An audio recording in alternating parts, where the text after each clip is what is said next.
Sunday morning, it came to light that the police had targeted groups of protesters they thought were criminals. A few friends of mine were arrested along with 200 other activists at the Novotel for doing nothing more than a peaceful protest. As it would turn out, this would be a day that would go down in history. Police took down bicycle protesters, they took down a convergence space, aggressively arresting a young girl, and the police swept across Queen and Spadina. Whoa, whoa, whoa, hey! Get back! Get back! Let's go! Okay!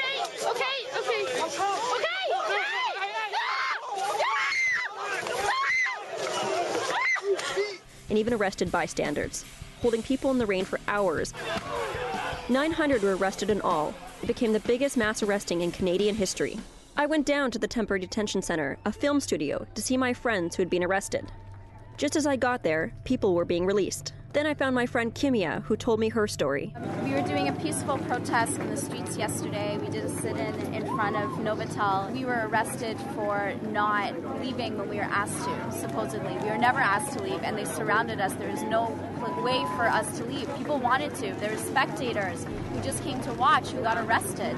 We live in a democracy. It's our right to protest in the face of injustice, and that's not going to be taken away from us. I met others who were badly beaten. They're basically hitting my skull with their boots. And they're telling me, stop resisting, when I was not even resisting. I was lying still. And some had stories that scared me. Stole my $6,000 camera. My name's Adam McIsaac. I stopped my bike because police were illegally searching people. I produced my media pass. They said this isn't real. They took it. I was told to back up for the safety of the police. I backed up, I complied, and then I was thrown down, kicked, elbows. They tasered me right here. And then when I asked them, did you taser me? They denied it. They just assumed that I was an anarchist. $1.3 billion for what? To beat the shit out of people that produce media? There is now outrage pouring out over the police tactics and the alleged abuse of human rights. Rallies were held. Some of us were detained despite being clearly marked as medics. Some Canadians are pushing for an inquiry. Support is streaming from Facebook and Twitter, while some activists are making sure they never forget what happened by tattooing symbols of the G8, G20 on themselves. I came down here from Montreal to protest the G20, and I'm so glad that I did, and I was so horrified to see what went down. I was arrested and detained for 28 hours, 27 of which were in handcuffs in horrendous conditions. There are many questions unanswered. Like, what were the cops doing? I know one of the things that was confusing was a lot of people got arrested that were just walking. But the reason that they got arrested is because they had been identified for a criminal offense. A lot of people seeing that will go, oh, what are we arresting them for? They haven't done anything. I'm sure we have to justify all our arrests, and I'm sure that's probably what happened. On the Saturday, when there was a rampage by the Black Bloc on the more violent protesters, they were kind of tearing through the city. I noticed several times the police were kind of just standing off and just standing there, and they weren't kind of intervening. Why was that? If it's property damage, that's one thing. But if they see a citizen that's in trouble or an assault, yeah, they're gonna leave their post to deal with something like that. Public safety is paramount. One of the many heated activists gave us his take on the Black Bloc and the cops' behavior. You know, they might do a little damage, a little vandalism, so an Imperial Bank sign gets broken, a window gets smashed, or it's vandalism. I have yet to see a Black Bloc, whatever you call them, agents, people, whatever, assault a person, hurt a person. I think the police are actually doing a good job in not enacting upon the riders and not taking physical contact. They're kind of employing a passive resistance towards the actual riders, the people who are making the destruction, incurring physical contact, and the things that I think would be against. And I got a minute to talk to my friend Dave, who had this to say about it all. There's different forms of war, and I think what we need to recognize is that this is a privileged society, so they're not going to roll in tanks the way they do in Iraq. They're not going to do the same things that they do to Afghanistan, that they do to Africa, that they do to South America. But we also need to recognize that this is a war. I mean, this was a paramilitary occupation of Toronto with fully armed police officers that harassed, beat people.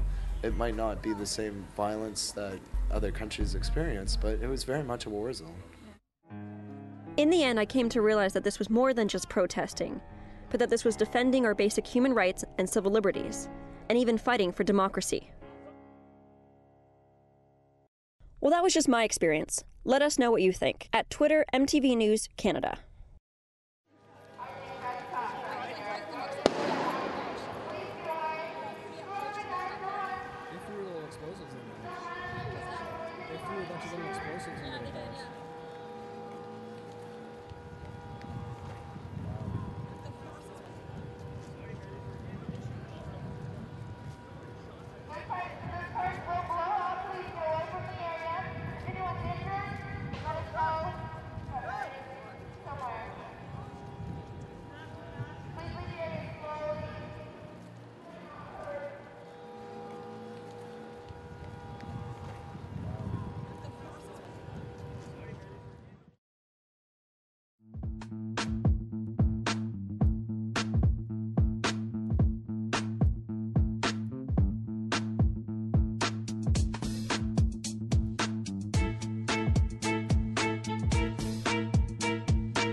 Too little, too late.